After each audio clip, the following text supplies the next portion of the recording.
Chapter 4. Clawed through the middle, just like an animal.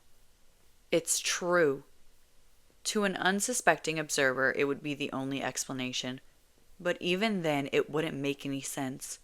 No animal alive could claw through this many inches of reinforced steel without amputating its own limbs. And she is not an animal. She is a soft, deadly creature. Kind and timid and terrifying.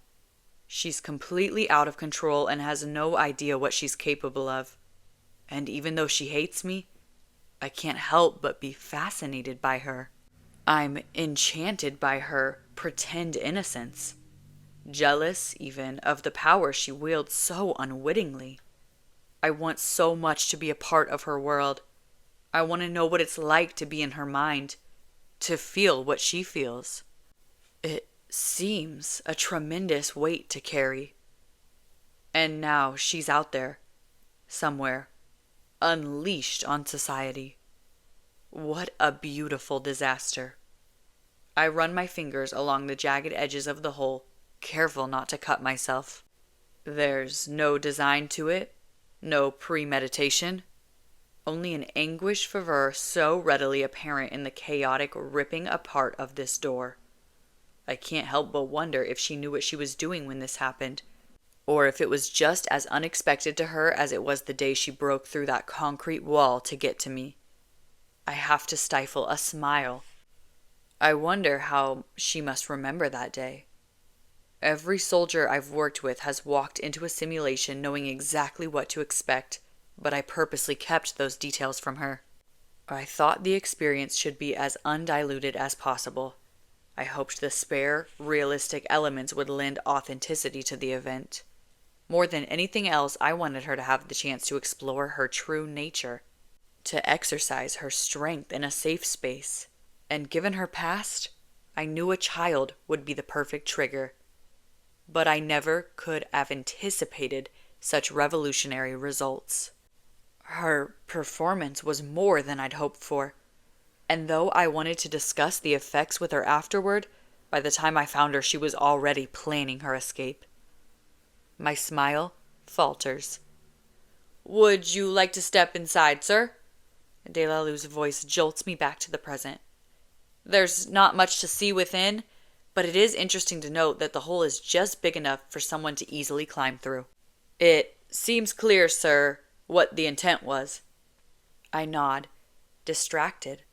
My eyes carefully catalog the dimensions of the hole. I try to imagine what it must have been like for her.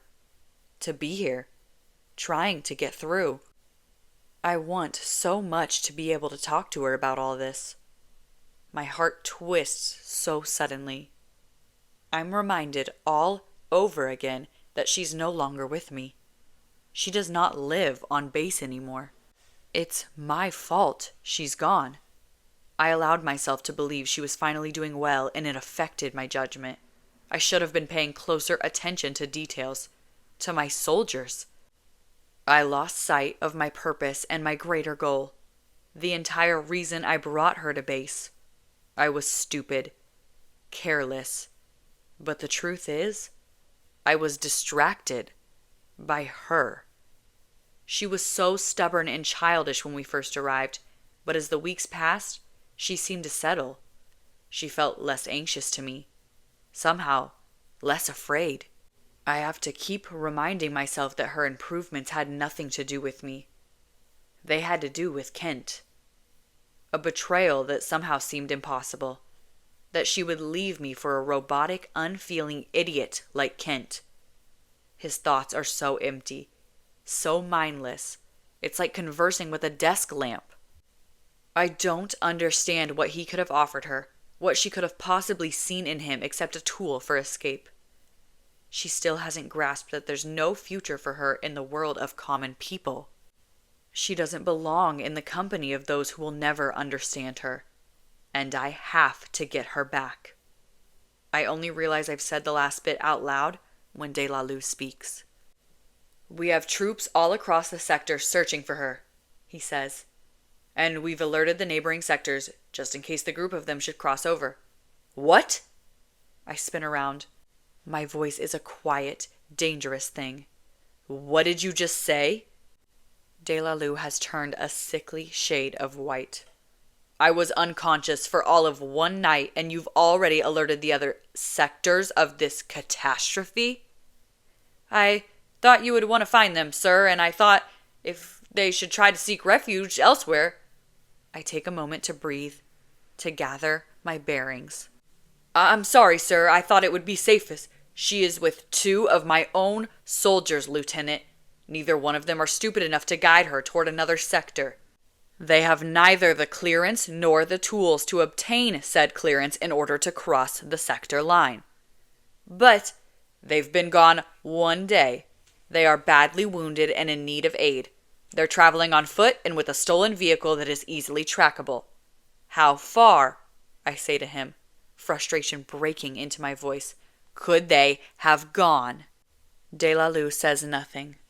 You have sent out a national alert. You've notified multiple sectors, which means the entire continent now knows. Which means the capitals have received word. Which means what? I curl my only working hand into a fist. What do you think that means, Lieutenant? For a moment, he seems unable to speak. Then, Sir, he gasps, please forgive me.